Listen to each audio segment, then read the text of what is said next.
बस ये सच्चाई समझ में आ जाए मैं कौन हूं। हम क्या समझ बैठते हैं, ये शरीर में हूं,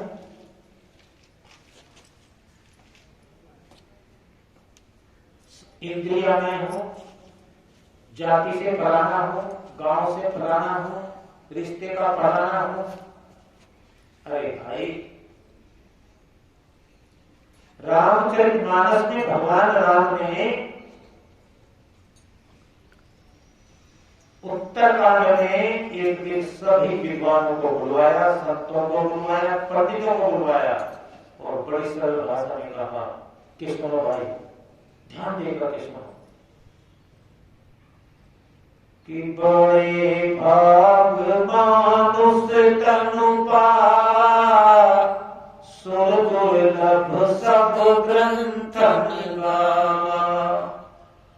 बड़े भाग मानुष तनु पाया, सुर दुर्लभ सब ग्रंथन गावा।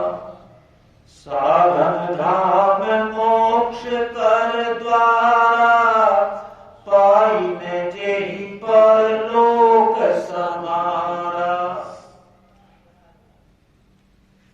हम कह रहे हैं हम फलाने नाम वाले हैं, बताइए आत्मा का हमारा नाम तो कुछ भी नहीं है। अरे नाम तो हमारा माँ बाप ने यहाँ भी दिया है, जब जन्म हुआ वो नाम था क्या जी? कुछ भी नाम नहीं था, यही नाम दिया, बच्चे का नाम रख दो। नाम था हमारा जन्म से? नहीं था। अरे भगवान श्री राम कह रहे हैं, गोस्वामी जी अपनी लेखनी से लिख रहे हैं कि तुम मनुष्य भी नहीं हो, नाम वाले, जाति वाले, गांव वाले, जिले और राज्य वाले तो कहां से हो गए, तो मनुष्य भी। सीधी भाषा में लिख रहे हैं, देखो समझने की ज्यादा दिमाग, थोड़ा सा दिमाग लगाओ। बड़े भाग मानुष तनु पावा, कि मनुष्य शरीर तुमने पाया है, यानी कि तुमने मिला है। जो चीज मिलेगी सज्जन वो छूटेगी कि नहीं छूटेगी, बताइए? नहीं छूटेगी।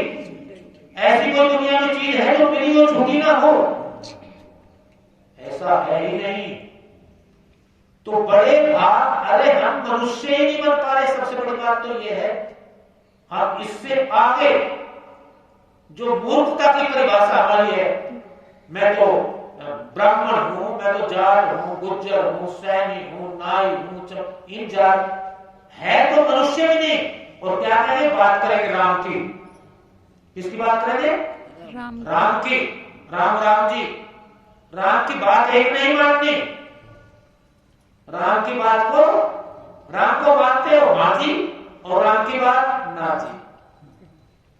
राम जी कह रहे हैं बड़े भाग मानुष तनु पावा, बड़े भाग्य से तूने मनुष्य का शरीर पाया है। न तू नर है, न तू नारी है, न तू काला गोरा है, न तू पति पत्नी है, न तू माता पिता है। अरे ये जो कुछ भी है शरीर है भाई।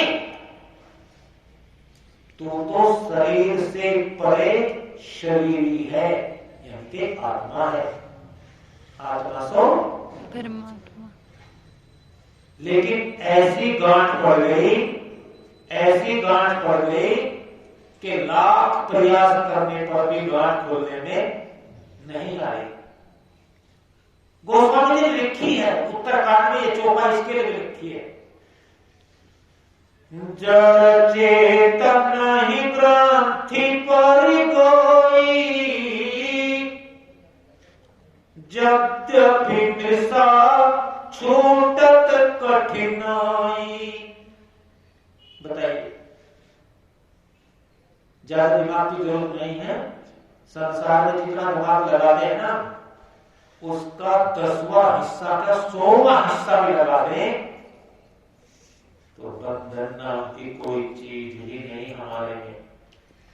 चाहे मौत भी आ जाए तो पता लग जाएगा मौत किसकी आई, शरीर की। हमारी मौत आ सकती है क्या? आत्मा कभी मर सकती है क्या?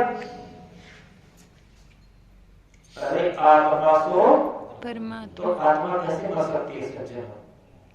कहते बड़े भाग मानुष तनु पावा, सुर दुर्लभ सब ग्रंथन अरे देवताओं को ये शरीर मिलना कठिन है, राम जी कह रहे हैं, वो तड़पते हैं हमें मनुष्य का शरीर मिल जाए जिससे हम भी किसी संत सदगुरु की शरण में जाकर अपने स्वरूप को पहचान कर मोक्ष को प्राप्त हो जाए, जो हमारा अपना असली स्वरूप है।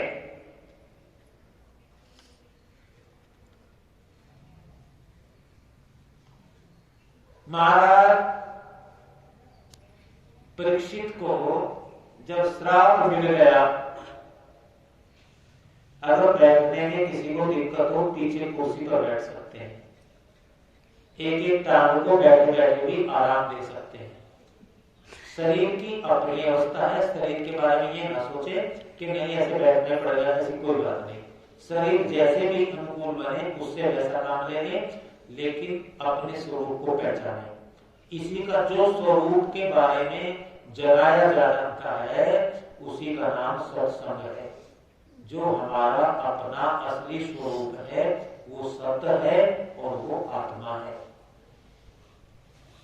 और उसका जो संग करें, उसका जो हम विचार करें, उसी का नाम सत्संग है।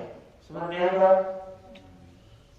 जब हम उसका विचार करेंगे, वही भगवान कृष्ण ने तो गीता में 13वें अध्याय के 24वें श्लोक में सीधा सीधा कह दिया, यह आत्मा ही वास्तव में परमात्मा है। वास्तव में कहा, ये नहीं कह दिया सीधा ये आत्मा ही परमात्मा है, इतना नहीं कहा। गोविंद कह रहे हैं, हे अर्जुन, यह आत्मा ही वास्तव में परमात्मा है। ये आत्मा ही ब्रह्मा बन जाती है, ये आत्मा ही पालन करने के लिए विष्णु बन जाती है, ये आत्मा ही संहार करने के लिए शिव बन जाती है। लेकिन हमारी भी आदत पक्की, हम गोविंद को तो मानेंगे, कन्हैया को तो मानेंगे, पर कन्हैया की बात नहीं मानेंगे। हमने भी तो कसम खा रखी है। अच्छा एक बताइए, एक पिता के 4 पुत्र हैं। एक पुत्र ने अपने पिता के लिए आलीशान कोठी बनवा दी, एक पुत्र ने अपने पिता के लिए खाने पीने की बढ़िया व्यवस्था करी, बढ़िया भोजन देता है। तीसरा पुत्र कपड़े की बढ़िया व्यवस्था अपने पिता के लिए करता है और धन की भी बहुत व्यवस्था करता है। लेकिन एक चौथा पुत्र है, उसने न तो मकान बनवाया, न पैसा देता है, और न वो भोजन पानी की उसमें व्यवस्था है। वो क्या करता है? वो केवल पिता की आज्ञा का पालन। अब बताइए, पिता को कौन प्रिय होगा सबसे ज्यादा? पिता की आज्ञा, जो पिता की आज्ञा में रहे। अभी पिता ने जरूरत है कि बेटा मेरे को अमरूद खिला दे, अमरूद हमारे 50 रुपए किलो, और बेटा लेके आता है सेब, जो वाली चाहे 400 रुपए किलो है चाहे 500 है, और पिताजी सेब बहुत बढ़िया है, अमरूद मत खाएं। पिताजी खुश होंगे क्या? कभी नहीं होगा। इसलिए हमारे राम, हमारे गोविंद कब खुश होंगे? जब हम उनकी आज्ञा में रहेंगे। अगर हम राम जी की कृपा चाहते हैं तो रामचरितमानस की आज्ञा का भी पालन करें, जो उसमें उन्होंने संदेश दिया है। क्या संदेश दिया? बड़े भागवान दुष्टम पावासो दुर्लभ सब ग्रंथन का साधन नाम मोक्ष करवाया पाए जे परलोक समारा सो परत्र दुख पावही।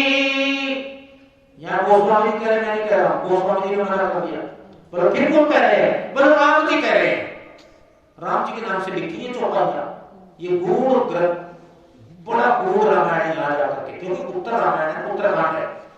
कह रहे सो परत्र दुख पावही सिर धुन धुन बजताई, काल ही कर्म ही ईश्वर ही, मिथ्या दोष लगाई, सियावर राम जय जय राम, मेरे प्रभु राम जय जय राम।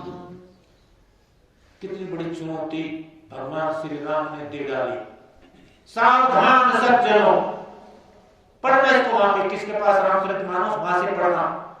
राम जी ने कही सावधान, न मैं इसलिए कह रहा हूं कि मैं राम हूं, भगवान हूं, न मैं इसलिए कह रहा हूं कि मैं राजा हूं। अगर मेरी कुछ बात कड़वी लगे तो मुझे टोक देना, राम जी ने कही है रामायण के अंदर।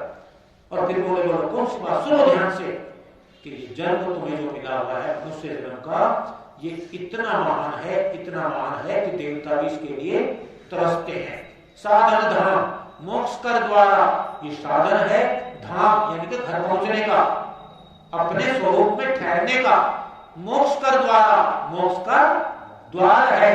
पाई ने यही परलोक संवारा, इसे पाकर भी जिसने अपना अगला लोक नहीं संवारा तो क्या हुआ, सो परत्र दुख पावई, आगे जाकर के वो महान दुख पाता है। सो परत्र, परत्र कहते हैं आगे जाकर, दुख पावई।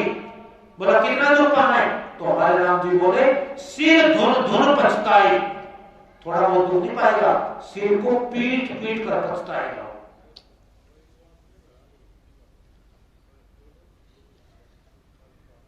बोले हम तो कह देंगे। बोला क्या कह दोगे,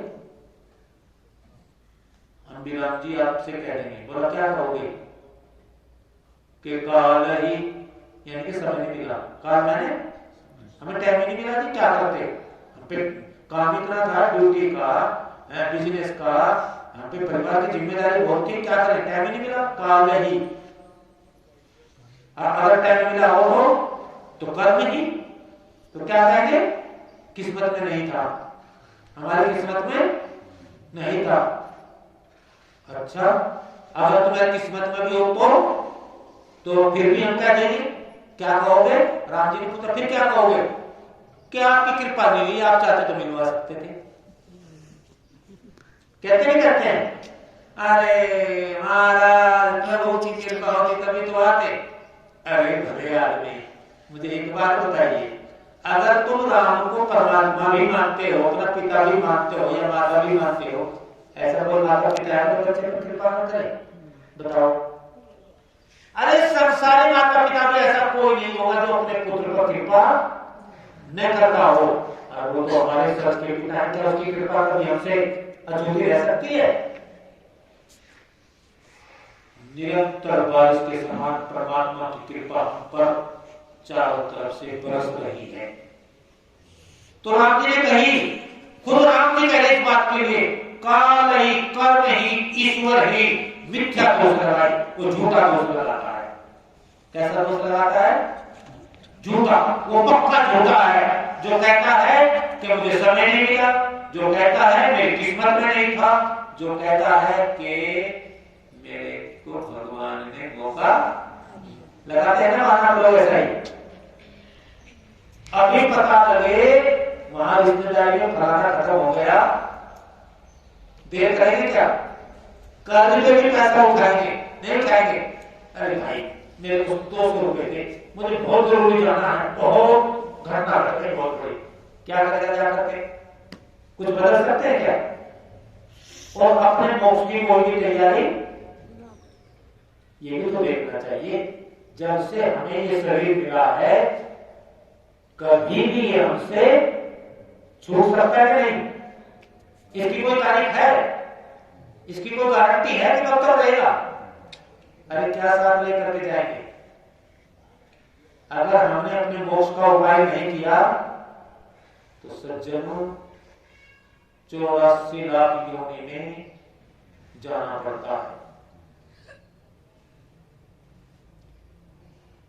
बताइए, हमें सांप का, बिच्छू का, भैंस का, गधे का, घोड़े का अनेकों जन्म मिले, कौन से अस्पताल में जाएंगे, बीमारी हो जाए तो ले जाए कोई हमें मारेगा पीटेगा, कौन से पुलिस थाने में रिपोर्ट करेंगे, अभी सांप बन के आते हैं, अब अभी हमारी मुंह को तोड़ दो फटाफट फटाफट, नहीं तोड़ दोगे। तो हम रिपोर्ट कर पाएंगे नहीं। और मनुष्य होकर के पता क्या करते हैं, हमारा अधिकार है। क्या करते हैं, अधिकार। तुम्हारा सबसे बड़ा अधिकार हमारा क्या है, अपनी वृत्ति को राम में बना ले, अपनी बुद्धि को ब्रह्म में बना ले, गोविंद में बना ले, परमात्मा में बना ले, गुरु में बना ले। ये सारे एक ही तत्व है, इनमें भिन्नता कहीं भी नहीं है, भेद नहीं है सज्जनों। राजा परीक्षित जी हस्तिनापुर से अपने मोक्ष के लिए शुक्रताल पहुंच गए। भागवत सुनी होगी आप लोगों ने, बड़े संक्षेप में बता रहे। जब सुखदेव अवधूत जी महाराज अपनी गद्दी पर विराजमान हो गए तो सुखदेव जी महाराज बोले कि हे राजन, बताइए आपको क्या परेशानी है, क्या प्रश्न है आपका, क्या प्रश्न, क्या सज्जनों राजा परीक्षित है। उसका प्रश्न था, हमारा सबका वही प्रश्न होना चाहिए। उसका प्रश्न था, जिसके मौत अति नजदीक हो वो अपने मोक्ष का क्या उपाय करे। समझ में आ रही बात? मौत नजदीक है कि नहीं है? सबसे ज्यादा नजदीक हमारे कोई है तो हमारे शरीर की मौत है, किसी भी क्षण आ सकती है सज्जनों। कोई बता पाएगा क्या? कोई राजा, कोई डॉक्टर, कोई वैज्ञानिक, कोई प्रधानमंत्री, समय आने पर तो सबने स्टेशन से उतर के गाड़ी छोड़नी पड़ेगी। तो उसने कहा, राजा परीक्षित जी ने कहा कि प्रभु, हे गुरुदेव, हे भगवान, हे महापुरुष, जिसकी मौत अति निकट हो, 7 दिन में ही होने वाली हो, तो उसने मोक्ष के लिए क्या उपाय करना चाहिए। इस शरीर की मौत सबकी 7 दिन में तो होने वाली है, क्या 8 दिन में आएगा कभी? 7 दिन में इन्हीं 7 दिन।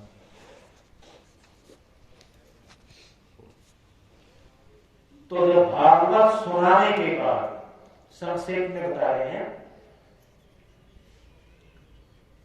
जब भागवत सुनाने के बाद पहले प्रश्न किया था राजा परीक्षित ने महाराज सुखदेव से, अब परीक्षित करते हैं सुखदेव जी। किससे? राजा परीक्षित से। क्या प्रश्न किया? हे राजन, मुझे आप बताइए, हजारों ऋषि मुनि संत महात्मा वहां पर बैठे हैं जिन्होंने कथा सुनी, मुझे बताइए क्या आपकी पशु बुद्धि नष्ट हुई कि नहीं। महाराज सुखदेव ने क्या प्रश्न किया कि हे राजन, क्या आपकी पशु बुद्धि नष्ट हुई या नहीं। पशु बुद्धि क्या होती है? अपने आप को शरीर मानना। तो ये ठीक है, 7 दिन में मरूंगा, मोक्ष का क्या उपाय है। जिसको मौत अति निकट हो वो तो ज्ञान को बड़े ध्यान से सुनेगा कि नहीं सुनेगा। यहां तक कथा में सुना जाता है संत महापुरुषों से कि राजा परीक्षित ने एक दिन भी 7 दिन तो जब कथा सुनी ना, जल भी ग्रहण नहीं किया। क्यों?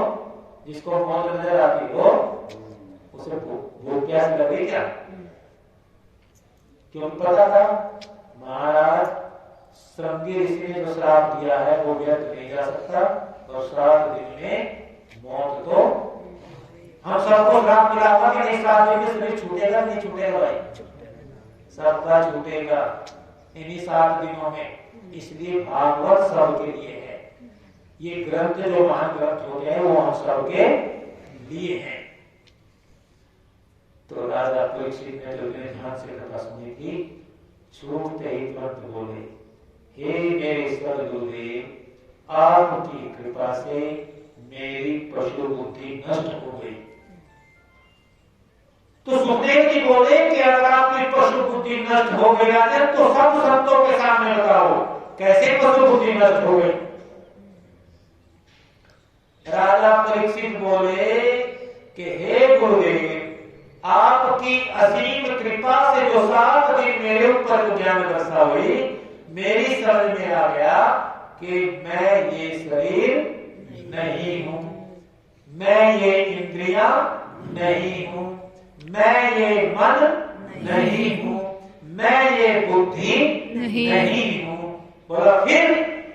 बोला मैं तो सच्चिदानंद घन आत्मा जो परमात्मा स्वरूप है वो हूं।